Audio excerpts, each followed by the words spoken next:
welcome to, and I can't believe I'm saying it, episode 100, man. Episode 100, Jay. 100. It has been a long journey. I don't even, I thought I'd have the words in this moment, but I don't. I just want to say happy 100 to you. You started it all. Episode 1, Chad texted me because he knew I like cars that go fast. Yeah. You check out this thing. I was hooked immediately. Been lucky enough to join the show and come on here every week. Have made some great friends along the way.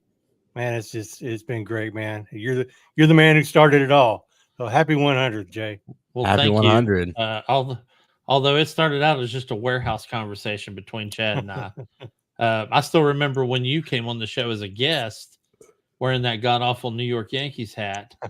And that was back when we were still in the conference room at work. Yep. On, we had some decent equipment at that point because we'd gotten some help from Will Payne with his audio group, and he'd gotten us into some really cool equipment that we could use. But man, we literally started on one like $12 mic and a laptop, which barely classified as a laptop. We were sharing a mic, and that was for like 3 episodes, I think.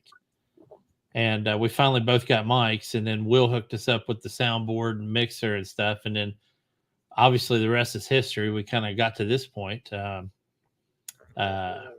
using CapCut now. I feel like we're like in the game doing video entries or whatever. But, it feels good to be at 100 episodes, man. It really does. And as we move into, I wish we were moving into a more high profile race than Canada this week for our 100th episode. But here we are going to the Maple Leaf State. Like, part of me is like, who gives a shit? You think Tim Horton they should sponsor that track? Yeah. So big shout out to Redbeard and Dylan for being here tonight and sending us some happy vibes for the 100th episode. I don't know if you saw in the intro, I even showed Lance Stroll some love tonight by making him the showcase driver in the intro video. There's literally no chance in hell he's winning this race, but it's his home race, man. So I kind of want to showcase the hometown drivers. Last year he did okay here. Do you remember last year he came in, started 16th and worked his way up to 9th? That was pretty impressive day for him. And Alonso came in 2nd that day. So it was a solid day for Aston Martin all around. But he'll be in the wall this year. I know Oscar's working on it, but I don't think he's found a way to be Canadian just yet. Yeah, he's trying to be everything. He's part of the Leclerc family. He wants to be Canadian. He was wearing too puffy of a jacket this morning, I saw, to be considered Canadian. He should have been out there in shirt sleeves and short pants. But he wasn't. So they had and then Lando had on the puffer jacket. Yeah, he had the big 3/4 trench puffer jacket. It's like, dude, really? Are you just trying to say, hey, look at all the McLaren swag I own? But so not a big fan of Canada, just in general. And a lot of that comes from way back in the 1700s. When we probably should have kept Canada, but there was a whole big deal with Fort Ticonderoga and Benedict Arnold. Anyway, I'm not going to bore you guys with history, but technically we should have owned Canada, and we don't. That's a source of pain and misery for me. I mean, technically the only hold a grudge, man. I do. I mean, and there's a lot of Canadian grudges I have, and one of them's Major League Baseball because we have the American League and we have the National League, and back in the day when we had Toronto Blue Jays and Montreal Expos, the Blue Jays were in the American League, although not American, and the Expos were in the National League, although not part of the nation. And I just felt, based on grammar, they should have been kicked out of baseball. At the time, they were fierce rivals of teams I was rooting for too, so that probably didn't help. And then, we've got an absolute freaking metric shit ton of actors that come out of Canada, and nobody knows they're Canadian, man. Everybody just assumes they're America because they can't do shit in Canada. Yeah. They have to come here to get famous. And so, I really don't know what to tell you. I mean, they've got Banff. I know that. That's about it. Vancouver's a cool place. Although you're not going to leave there without a whole trunk full of effing totem poles. The fishing's good. Fishing's good. Like I said, there's been some really good actors come out of Canada. Oh yeah. Well, there's always Bill Shatner. So, yeah, I told you before we got on that John Candy came to mind, but after that, I thought about the probably most talented actor of all to come out of Canada. He's been doing this same role for, I think, 8 years now. But Lance Stroll's acting as an F1 driver is spot on.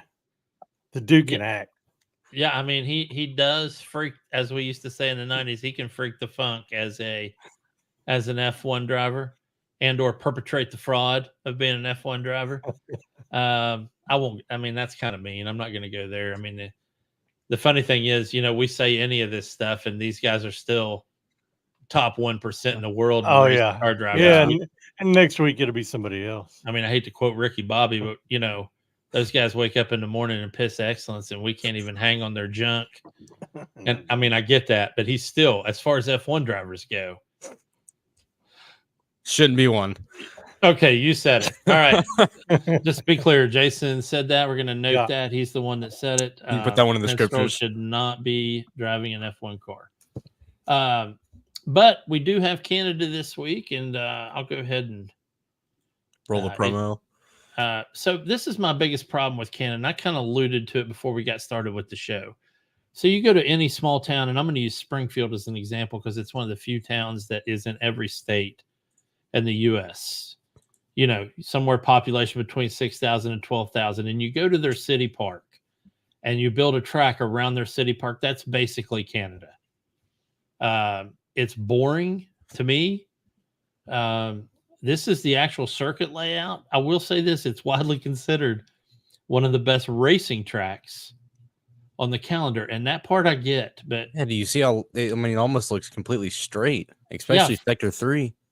Yeah, so it used to just be one DRS zone on the front stretch, but now they've divided that into two on the front stretch that's divided by turns 13 and 14, which are track limit nightmares. I put their super chatty level, chatty, not chatty as in chatting, but chatty as in Chad, track limit areas because you can just roll right over those curbs. But they added the backstretch DRS zone, which is basically the first part of Sector 2. So after turns 6 and 7, but before turns 8 and 9, that's all DRS now. So by the time you get to that hairpin, you got people crawling, and I mean directly up your ass if they were close. So it does present really solid racing. It's one of the very few tracks that has 5, count them up, 5 solid overtaking areas. Which they should just label as the Danny Rick turns, because these are just late breaking fiasco overtaking areas. Although if you try it in 13 and 14, you're just asking to go off track. So, it is what it is. I don't know what you guys think of Canada, but it's not one of my favorite tracks. I have a question. So what I've seen is on the Sector 3 DRS zone, the detection point is right before you go into the hairpin. Oh yeah, they want to make sure you're directly up that dude's ass before you actually get DRS. So it's almost a guarantee. So how many people are going to be just balls to the wall into that hairpin? I think 10 and 11 are going to make sure they're There's going to be so many overtakes in 10 and 11. It's not even going to be funny. And Esteban Ocon's going to be driving with a vengeance this week. So I look forward to him putting somebody in the wall. Probably Gasly. Is it? It's gravel back behind there, isn't it?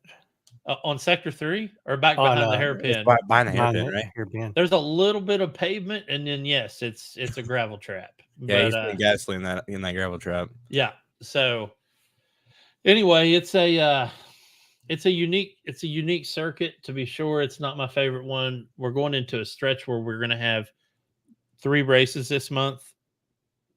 I think Spain is Spain on there for this I month. I think know so. Austria, so I know we've got on. Canada and Red Bull Ring and something else. Spain Canada, and Spain, Austria. and Austria. Yeah. Yeah. Yep. So we got Red Bull Ring, so that's going to be a good one. Spain will be a decent one. Spain will be fun. It'll be a Yeah. fun one to watch. For sure. But Canada is just. I look forward to Aston Martin. Like Alonso will probably have a good run. This is just some footage from a Canadian GP I did for people that have not seen the Canadian circuit. But you'll see what I mean. How it's just a boring city park circuit. It reminds me a lot, at least the scenery as Australia. I definitely get Australia vibes when I watch this race. But I look forward to seeing, Ferrari's going to be fast here. McLaren could potentially be faster. We could have a good race. Yeah. So I don't want people getting. But you just think it's going to be a boring race. The race is going to be better than the last one. Okay, I'll absolutely agree with you on that, because Monaco's Monaco, but I even had some fun watching Monaco this past time, though. It was just from a strategy standpoint, it was fun to watch if you were crunching numbers on it. But I don't want to do that every week. Sometimes I just want to watch balls out racing, and there will be some of that here for sure. There's the hairpin. You can see how much gravel. You can see how much it's a lot pavement there is. A lot of pavement. Yeah. There's also a lot of wall coming out of it. So not much leeway there. And then you go into this final turn, you can see coming up here, and it's not Kevin Magnussen hit the wall there a couple years ago. He lit it up. Wasn't this also where Gasly and Ocon took each other out? They're going to at do it like again. 2:00 in the morning or something. It was awful. Anyway, this is a unique circuit. So let's talk about some of the news stories surrounding this GP before we move on to some other F1 stuff. There's people out there, you're starting to hear rumbles of Red Bull is struggling. What do you guys think? What are your all's opinions before I give my 2 cents? And I need more than a one-word answer. I mean, you don't. You don't really need one more. You don't need more than one word. But I think they're going to lose their reign this year. They started off hot, and then a couple races in, they kind of lost it. I feel like. So you're going no championship this year, is what you're saying? I don't know. They still have it's Max Verstappen, so yeah. I mean, he's going to carry that team regardless. But too many, McLaren just completely switched up right after the beginning of the season. Right. And they're on a roll right now. I think it's going to be a fight between McLaren and Red Bull towards the end, towards the very end of the season. I think that's where it's going to be at. It's going to be a fight between Lando and Max. Yeah, I think going into this, I think Red Bull still has some worries. Either that or they're just sandbagging the hell out of it. Because even Christian Horner, who is Mr. Confidence, he's saying he's not, he doesn't feel good about it. And I wouldn't feel good about it if I was in his shoes either. And Red Bull, being Red Bull, the way that they've dominated the last couple of years, they should just, we're going to come in, we're going to kick everybody's ass. But they're not saying that. They've got some worries. And I think it's more than just Ferrari and McLaren coming up on them. Maybe it's Max taking his virtual sim racing really more serious than his F1 racing. Could be that. Well, I don't know if it's all that, but I know he's staying up late to do those kind of things. And he did a 24-hour at Nürburgring right before the Grand Prix last week. So, yeah, that shit's got to stop. Yeah. I don't know, man. Probably look forward to seeing his dad getting his rear end if it continues, because Joss isn't going to let anything go by the wayside for very long. No. Well, he's going to go after the team first, and then But Mike, yeah, I think you're right. I think that, they've got a bona fide title fight on their hands, and that's another. A lot of people are wondering if there actually is a title fight, and I think there is.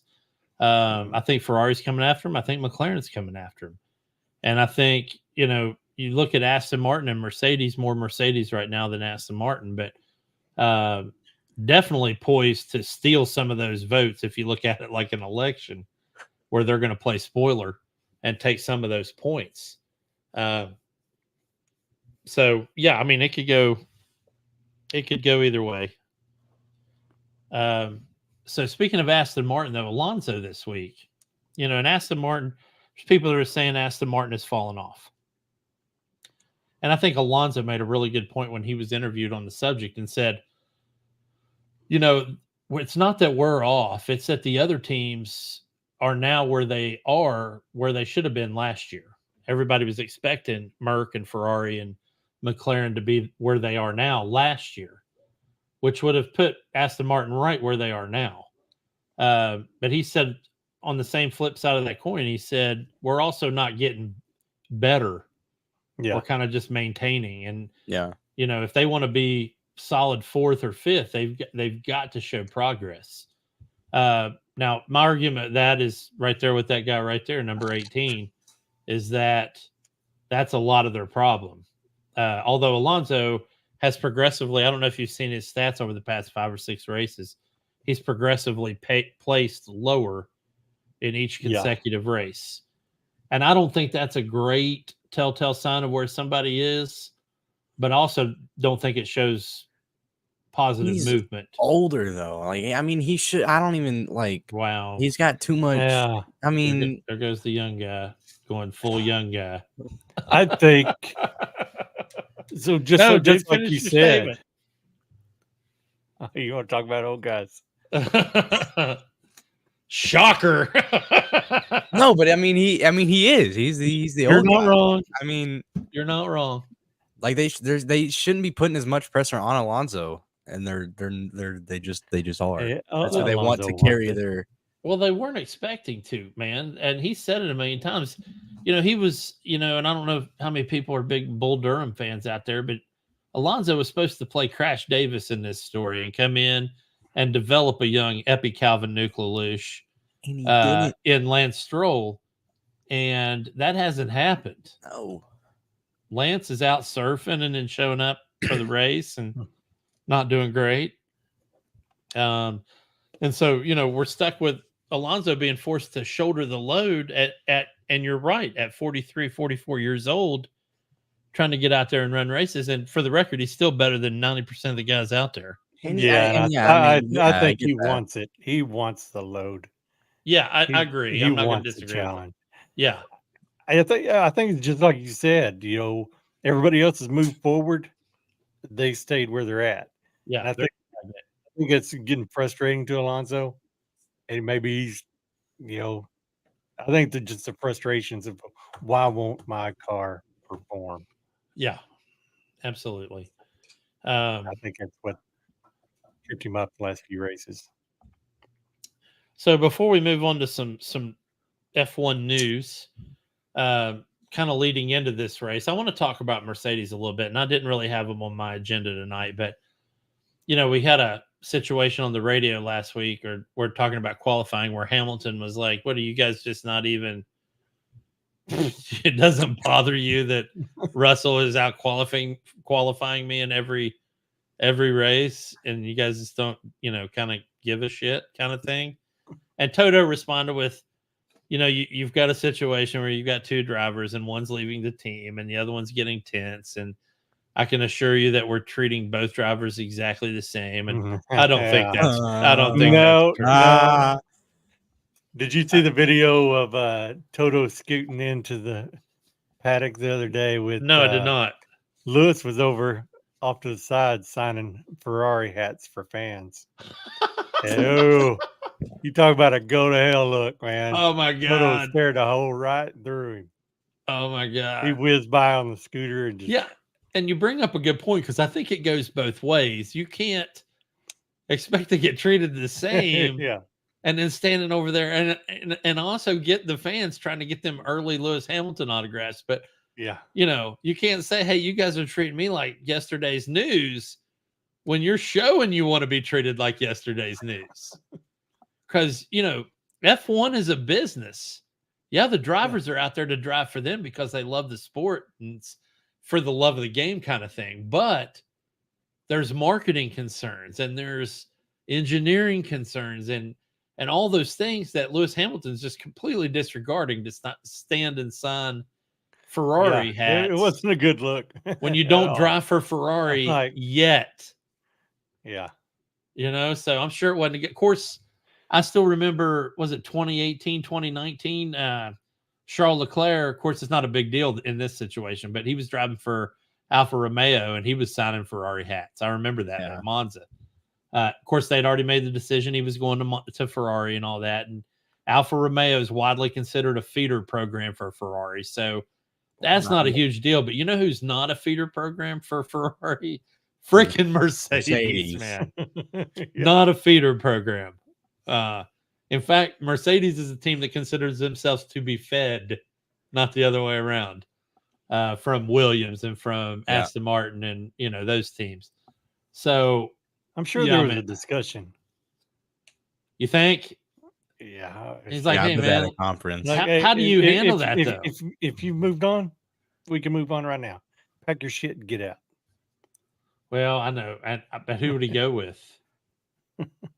Seriously. I mean, Toto and Lewis Hamilton, they've had a good relationship for however long he's been racing for Mercedes. Yeah. I don't think he's going to do. I don't know. He might, but I don't think he's going to just kick him to the curb and, get on your way. Yeah. And I don't think he would bring in Antonelli to get rid of Lewis Hamilton early.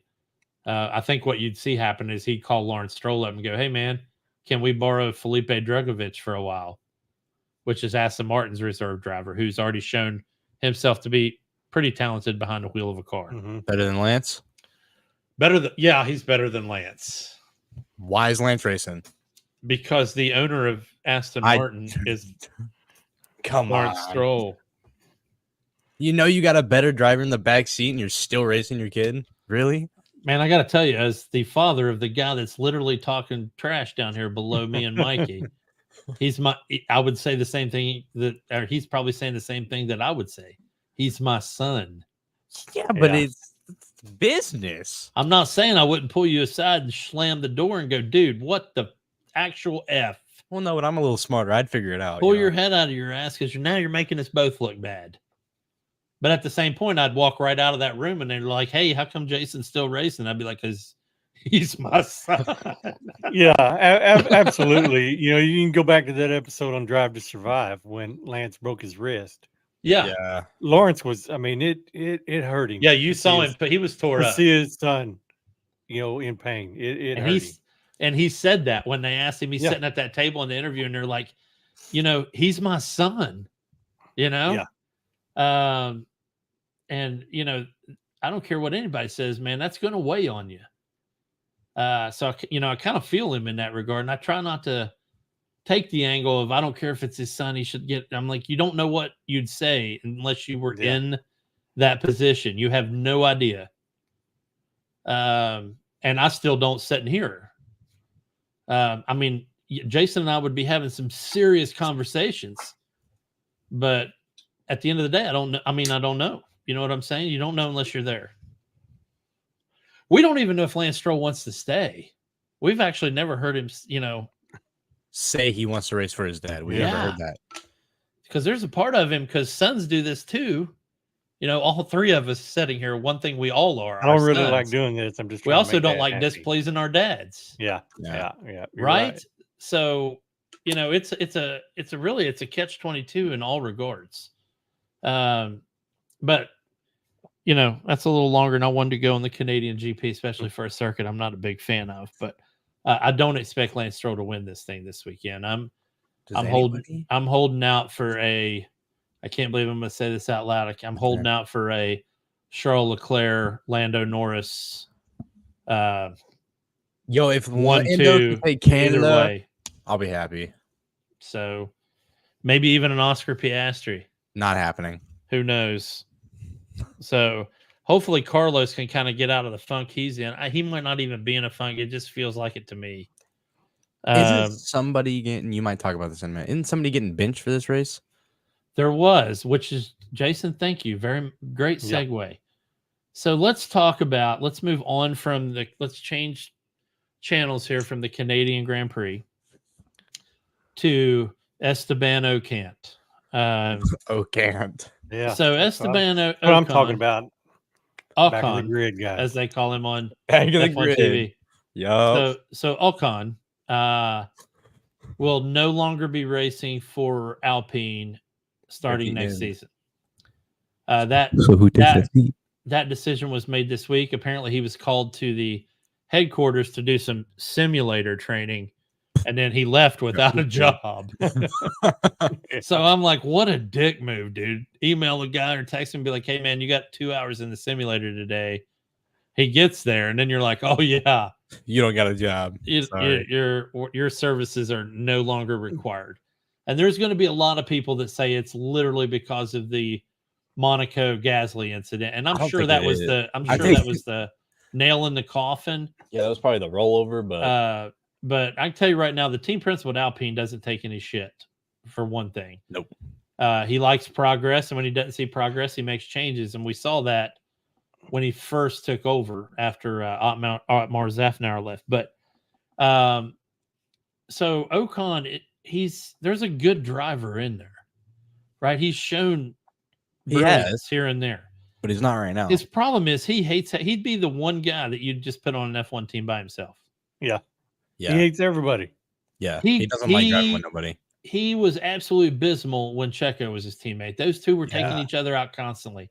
Off the top of my head, I'm thinking about a Singapore race in 17 or 18, where they took each other out in right after turn one, lap one, when they were driving for Force India.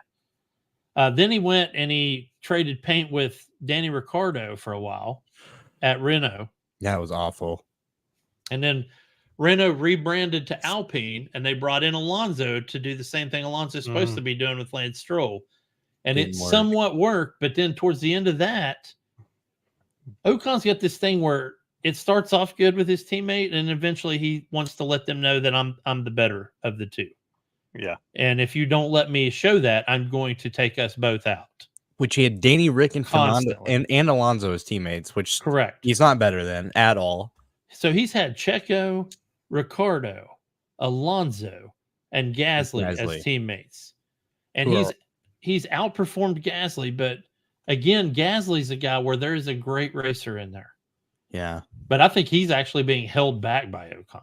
I think he's being held back by that car. I think Gasly is a great opportunity. The fact that Gasly apparently has 3 offers on the board, we don't know what they are, but he has 3 offers on the board for next year that aren't Alpine. So technically, and he's also got his Alpine offer. So he's technically got 4 offers on the board. Yeah, but 2 weeks ago, Gasly said along with Ocon that they wanted out of Alpine. Okay. But now I bet Gasly may change his tune a little bit. I think Gasly's going to try and take that team over. He's going to be and that might change his whole perspective. Alpine is trash right now, and I think I know why.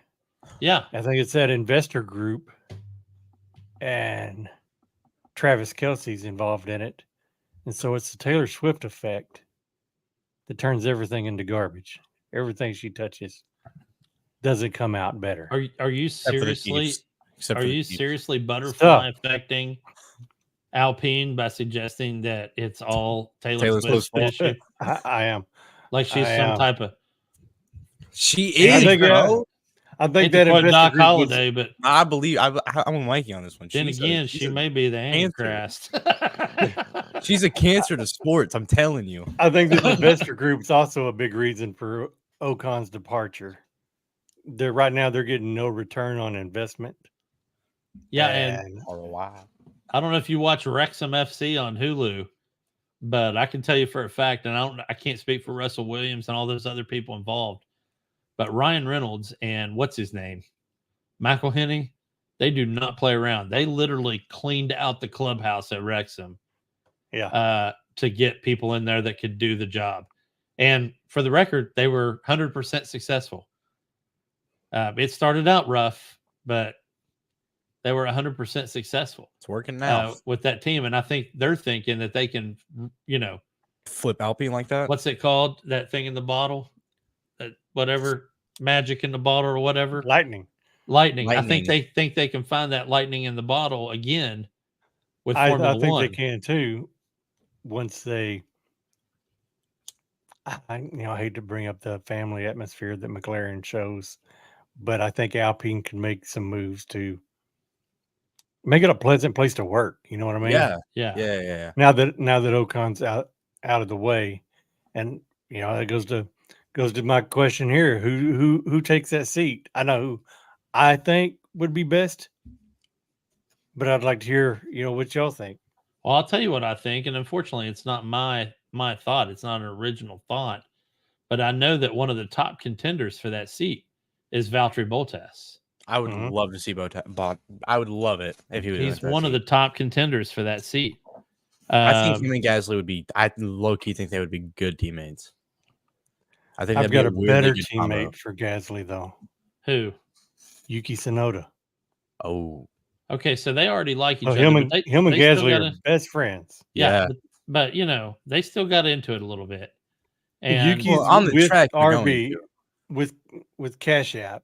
Yeah. That's supposed to be a feeder into the Red Bull seat, right? Right. Yuki's never going to get that seat. No. Yuki knows he's never going to get that seat. No. Why not go? Let's go drive with my best friend. Yeah, and here's the thing. Gasly was teammates with Yuki when it was the crazy fucking Yuki era. When it was the freaking, set a match to it, blow up Matchbox Yuki. So could he handle a more mature? I bet he could. That's what I'm saying. Right, that's a move that Alpine can make to bring that family, that positive family atmosphere to the team. And with all the scuttlebutt this week that Danny Ricciardo is definitely keeping his job, then that would help out a lot. That would alleviate a lot of that pressure because Yuki could move to Alpine and Liam Lawson could slide into that V-carb seat, and that solves a lot of their problems. Think about Liam Lawson. Yeah. Jason, talk to us, buddy. Spit some mad game. I just keep forgetting that Liam Lawson drives. And I know he's a good driver. I know he can race F1. He's done it. He's proved that he could do it. Yeah. That'd be a great seat for him to take if they would just that's kind of bringing to a good point. Yuki could totally go to Alpine, and I think they would do. I think that would improve the grid completely. Yeah. My worry with Liam Lawson right now is like he's sitting on a bunch of bottled up angst, and I'm worried he could turn into another Nick DeVries. I realized Nick DeVries only had one race and then melted down, and Liam Lawson had 2 or 3 races and showed absolute, I don't know why they control over that car. But I'm still worried that he could potentially show up and end up being another DeVries. And that would suck, but yeah, it would. I mean, and I hope he does it, man. I hope he does it. He was promised a seat. Yeah. He should be. If he doesn't get it, he should be a little pissed off that he doesn't have it. Well, he's been pretty vocal about it. I don't think anybody needs to worry about is he pissed off or not. He's said his piece more than once. So every time Danny screws up, that's the first shot they go to. Oh yeah, it's showing him standing there drinking coffee out of his Yeti. Yeah. Going, hey guys, look at me over here. Hey, he probably pays a cameraman to follow him around and hey, as soon as Danny screws up, I need a quick full frame shot and just, prep me for it so I can look like I'm bored to death. So he gets a lot of camera time this year. Yeah, he does. And you're right, man. Every time Danny messes up, every time, whether it's Danny's fault or not, they go full frame straight to Liam Lawson. Yeah. Here's the thing is if they move if Yuki moves because Danny's keeping his seat and Liam Lawson comes up and races with him, I think Danny will be a good kind of like he'll show him the ropes, kind of, you know what I mean? Yeah, but Danny was brought to McLaren to show Lando the ropes, and Lando was like, Lando was like, I'm not having that. Yeah. Lando's racing his whole life. Lando's just different. I don't know. I mean, well, they all are, man, different in their own right. I mean, Danny's been driving racing shit in the dirt since he was a kid. So, it's one of those things. But anyway, not to get off topic, but those are definitely good discussions we can have in the moving weeks as we get towards closer to silly season, which I'm predicting will hit full form by the time we get to Spa. that'll be great. But we were talking about Ocon, and folks, it's not like there's not a market for Ocon. No. Apparently, he's got 3 teams looking at him, and he won't mention them all. But I know Sauber and Haas are on that list. Do you think he'll pick one to drive for, though, out of those two? I don't think he would. Yeah, I absolutely think he would. Really? Yeah, for some of them are shitty reasons, but he does not want to be out of F1. He does not want to lose that girlfriend he's got, which she'll be gone. Yeah. If he doesn't have an F1 drive this year or next year. So he'll end up at Sauber or Haas. I think Sauber would be a better fit for him than Haas. But the Sauber seat apparently is completely dependent on what Carlos Sainz does. Yeah. And there's no way Carlos is going to go race for kick. Huh? No way Carlos is going to go race for. He is, because they're turning into Audi. Yeah, it's 1 year. I keep forgetting about this. Next year is a complete throwaway year in F1. It's going to be weird. Yeah. And then it's going to be a weird year. I mean, the only thing anybody's going to care about next year is the top 3 teams, because the rest of it's just going to be a complete shit show. But the thing about the Haas seat for Ocon is that's all hinged upon what Valtteri Bottas does. Because Valtteri Bottas, wait for it, is in line for Alpine, Williams, and Haas. At the beginning of the season, the drivers market was crazy, and it still hasn't gotten any better. Yeah, for this next has been, season. Not at all. It has been the craziest year for this market. It has, and the weird thing is that the press is kind of low key about such a crazy, silly season. I've never seen it this wide open. I mean, it's nuts. You've got, Haas usually was one of those teams, and this is great because I wanted to segue into talking about Haas before we get to Yuki, because I really want to hit in on Yuki as a separate story. But Haas used to be the team that waited till all the other teams made their moves and they got what's left. Yeah. But Haas is putting themselves right now in a position to where they'll be able to kind of name some stuff. They're kind of holding cards on a lot of people right now. So Sainz is looked at. I'm not saying he'd ever go to Haas, but he's on their list. And I don't think they feel embarrassed about trying to get a Carlos Sainz. I really don't. And the main reason is the big selling point for Sainz with Haas is, hey, man, you're already used to a Ferrari power unit. We're running the same power unit. The car has gotten a lot closer to Ferrari. Last year, Haas was known as the best one-lap team on the grid. Nico Hülkenberg was churning out some Q1 and Q2 laps that were worth, but then they just die in Q3, and then, of course, they would absolutely die on Sunday. But they've worked out the tire deg problem because theirs was running hand-in-hand with Ferrari's, but Ferrari's got a lot more money to throw at it than Haas, right? So now Haas is making it all the way to Sunday, and assuming Checo Perez hitting in front of them, they're going the distance, unless Kevin Magnussen gets a wild hair up his ass. So let's just call Haas the Nico Hülkenberg show right now. Which is sad because I love Nico's gone. Do you think Magnussen's gone too? Yes. Man, I don't know. And how bad would Ferrari want to put Ollie Bierman in? Oh, that seat is Oliver. I think that seat is. Unless Ollie Bierman pulls a Piastri move from Alpine where he's like, I am not going to Haas. Yeah. Which I think would absolutely kill his career. Yeah. Piastri had that option. It was a lucky move. It played well in the press. If Bierman does it, if he tries to put egg on Haas's face, I think it's going to backfire.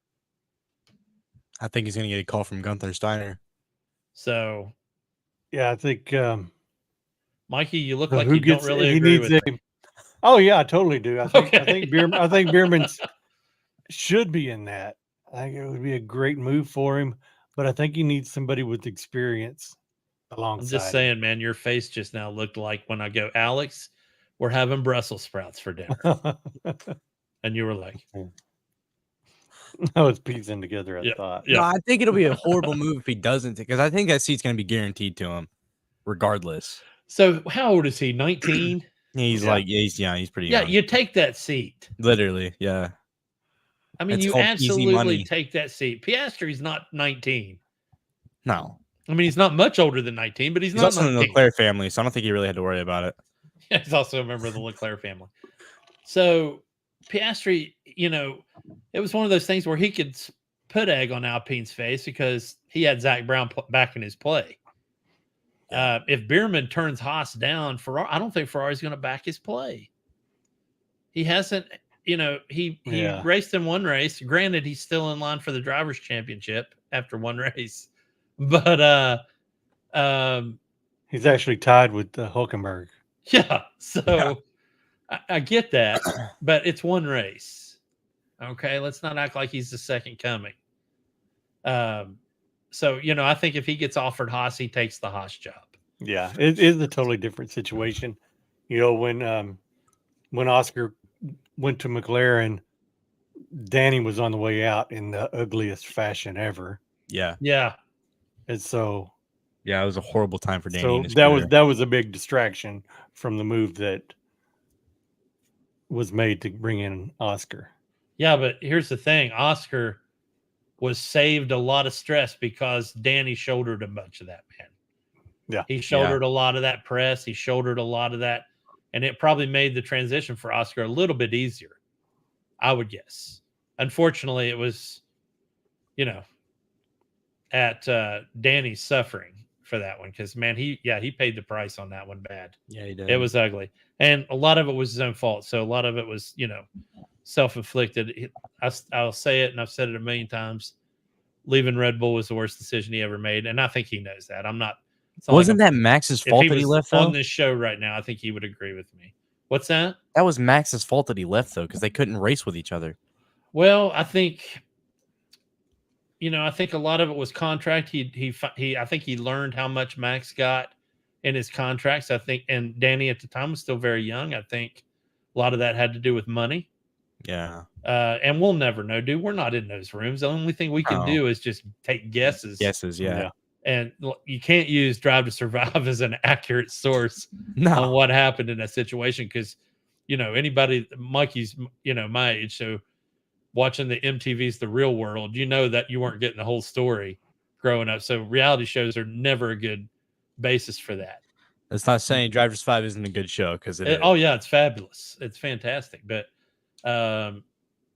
yeah, so I think a lot of it had to do with money. I think Danny's one of those guys that's kind of a nomad. I don't think he likes being in one place too long. And again, that's just supposition based on what I see. So there's no way to really tell unless we, got him in a room and we're like, hey man, what happened? And then he would have to actually tell us. So, there's that. But back to Haas real quick. So I think Ollie takes that seat. And I think, dude, I honestly think he'll gladly take that seat. I really do. Yeah. Because I think Haas can go to him now and say, look, we shuttered the doors on our NASCAR team. We're full on committed to our F1 team, and we never were before. NASCAR was our driving ambition, and now it's not. It's not now. So we can shovel some of that money and those funds into making our F1 team better and get you the staff and the resources you need. We've already shown that we've improved year over year on the car. We're in the hunt for front of the midfield, and they are. Yeah. They're racing their ass off against VCarb. It gives Haas a boost. Yeah, absolutely. Bringing in Bierman gives Haas a boost because it solidifies their attachment to Ferrari. Yeah, and they're putting Bierman in a car that he's already familiar with. Yeah. Now, as far as handling. How long is Hamilton signed for? How many more years does he have? I thought he only signed like a 1 or 2 year contract with Ferrari. Yeah, it was. It was like a 2, I think. So that seat's gonna, that seat's gonna open up. Yeah, get you some experience. We're gonna bring you in. Yeah, yeah, and I think long term that's probably the plan. That's the perfect scenario. Yeah, yeah. But as far as that other seat you brought up, Magnussen, unfortunately, man, I love K Mag.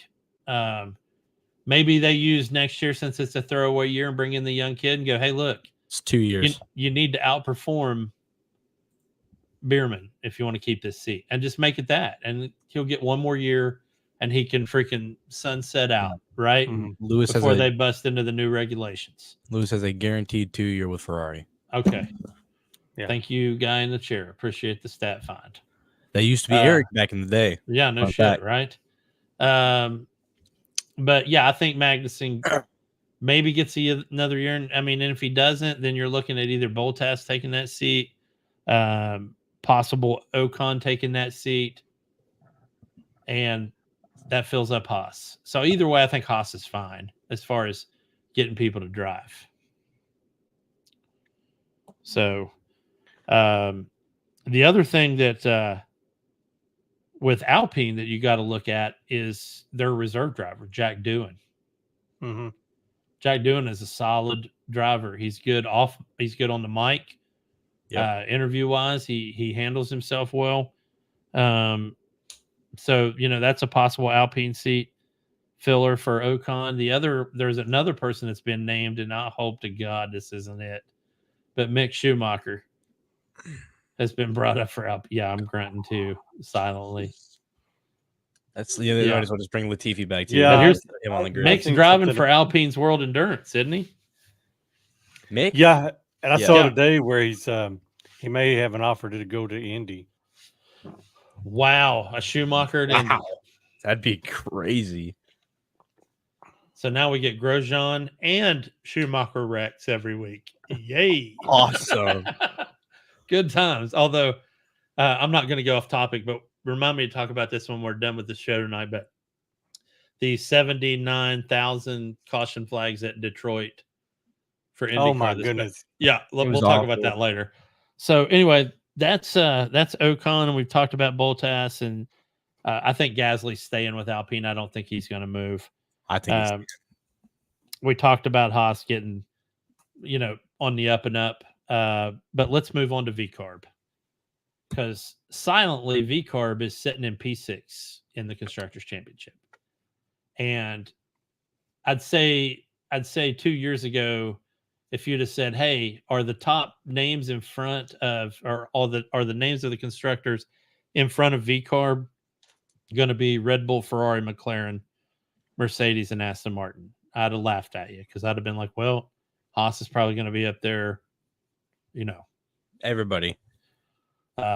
Williams is going to be up there, but they are alone fighting Haas there at P6.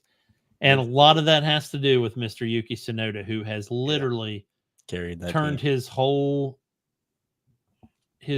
aura and repertoire around, really, in a lot of ways. He's gone from F-bombing. He's Mr. Onboard audio meme every guy. turn. Yeah. To being smart and calling in, making his own calls on the thing, going, hey, I think we should move to plan whatever and do this and that. And so this year alone, he's hit Q3 6 times. Before that, there's never been a Yuki Tsunoda before that would have ever thought that was going to be a thing. He has been in the points 5 times. And obviously he is the main driving factor of the fact that VCARB is in 6th place in constructors. I don't think they can go any higher than this. I think Aston Martin would have to have a complete meltdown. Yeah. Don't underestimate that, because they got Lance Stroll now. Well, in order for that to happen, they'd have to have Alonso also have a meltdown. Yeah, well, if so Alonso just and then you got Mercedes right there too. So if the whole signing Ferrari hats Hamilton gets him thing. stuck without a teammate, that could also happen. Or they have if a chance to make it a 4, is what I'm hearing. if Danny decided, okay, it's time to crack the seal on this thing and get rolling. He's going to find his lightning in the bottle. Yeah, find his lightning in a bottle.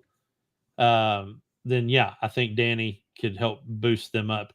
Let's put it this way: if Danny was driving the way Yuki was driving right now, if Danny was driving the way he was driving, if they on were Red Bull, trading places every other race, they'd be.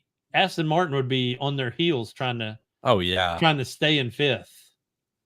I mean, they'd be hearing footsteps. So anyway, what are your guys' thoughts on VCarb?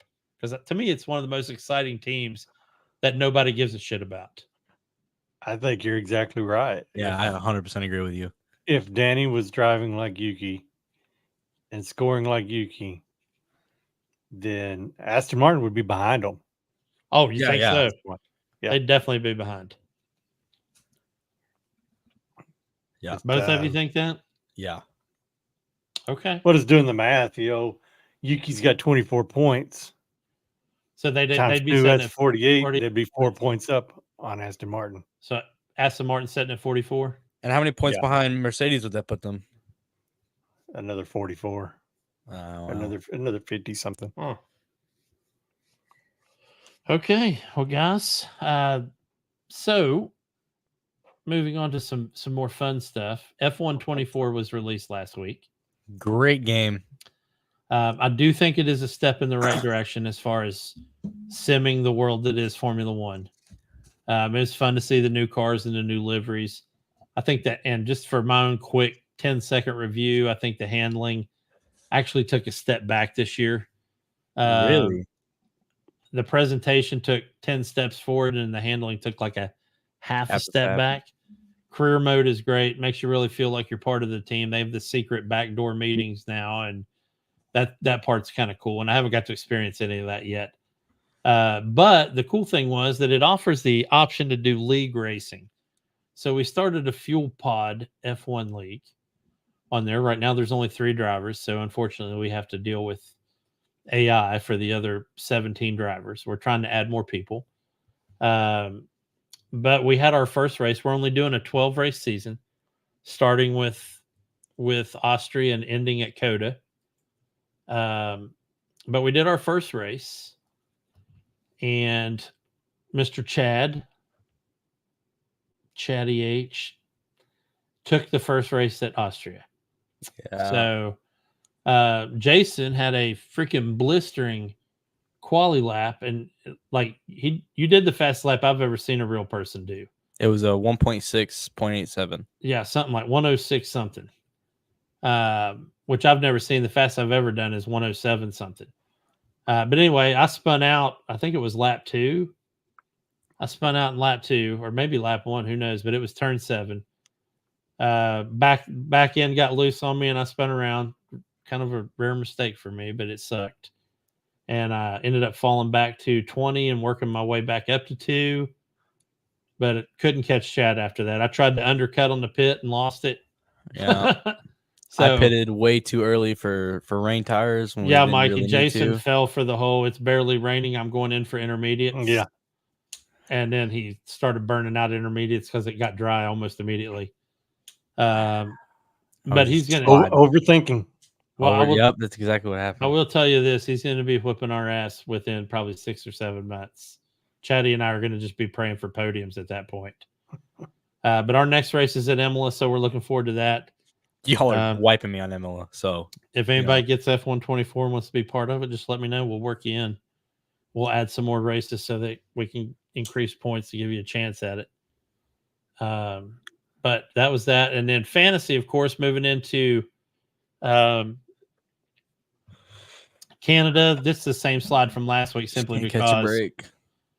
We haven't had another race. So this was after Monaco, and then there's our overall. I will caution people that have Esteban Ocon on their team.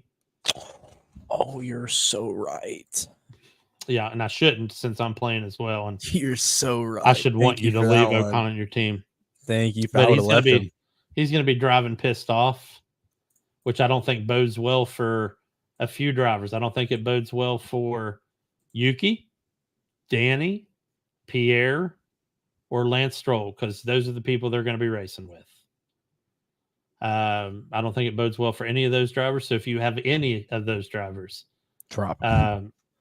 Which I'm sure I've got at least one of them, you might want to do some moves this week, or at least put in no negative points chip. I would actually encourage playing the no negative points chip this week. If you've got any of those drivers and you don't want to get them off of your team. So that being said, looking forward to a good week. Hopefully I can get within striking distance of Mr. Spencer this week. Dude's been on top for the entire season, I think. So I'm trying to make a run at him this week, and we'll see what happens. I'm not going to announce any of my moves, but you guys will see it. I'll probably finalize my moves with 30 seconds left to go before our roster gets locked out. But I've already got all my moves written down. I just have to go do them. But I haven't done any since week 2. So we'll see what happens. Mikey, how's your fantasy team looking for this week? I finally made some moves, and I'm not sure how I feel about them. If I could just get rid of the negative points. Right. But, I'm still holding on to all my chips, and I like my team. Yeah. It's just got to come together. Do you share who's on your of course, like everybody can see a team once it's locked in, but do you share your moves and stuff with your daughter? No, I have no idea who's on her team. I was gonna say that's a good call. Yeah. Toby, he's right there too, and I don't know what he has. Well, I mean, from considering week to week. I considering know that he's out. I know the well has run dry for Toby. Yeah, you're surrounded by Paul Cook and your daughter, so yeah, I wouldn't share information with either one of them two cats for sure. So yeah, I would definitely keep that on the down low. If my predictions go correct, then I'll have a good week. Okay. Well, I would imagine anybody could say that. Oh man. And it gets laid off early around here. Anyway, let's close out with some predictions for Canada, man. Who's your podium for Canada? Our podium? Go for it, Jason. Oh boy. Winning the race. I got Leclerc. I got Lando P2. I got Verstappen P3. That's what I'm calling that lineup. One more time. Say it one more time to make. I got Leclerc P1. Okay. Lando P2. Verstappen P3. Okay. Which now I think is a very possible outcome. Just to be clear. Okay, Mikey. P1 Oscar Piastri, followed by Leclerc and Lando. Wow. With a special prediction for my back markers. We still Kick Sauber will have two under 3-second pit stops. Yeah, you'd lose anything you bet on this race. Okay, so my P1 is Max Verstappen. No way. Because I have a feeling he's he's about done with the press this week, and he's going to come to play. I don't think he is. I think he's going to do another 24 He hours. might be pure and he might be mean, but I have a feeling he's going to be P1 this week. Yeah.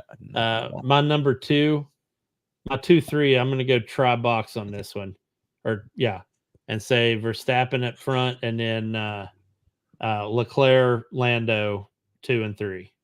Either way. But I'll lock in and say Leclerc in 2 and Lando 3. Just for you guys.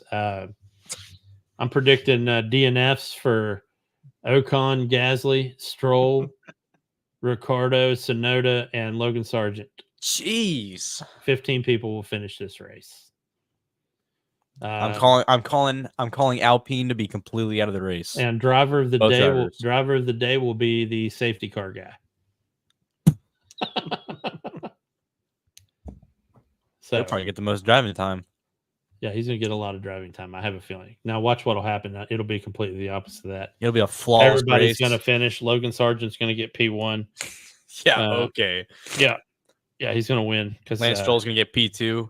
With top the 10 drivers are going to crash out in turn 1, and Logan Sargent's going to win a race. Anyway, guys, that's all I got. Fellas, thank you for being a part of this 100th episode of the Fuel Pod. It's been a pleasure. I'm glad you guys are here and we can do this and keep moving forward. Obviously, next week, folks, we'll be talking about Canada. The best track in all of F1. Yeah, sure, man. And it'll be the episode 101, and we'll just keep it rolling. 101. Working our way to 2 bills. So thank you all. Enjoy it if you watch it later this week. Let us know what you think. Sounds good. Good night. Night. Night, y'all.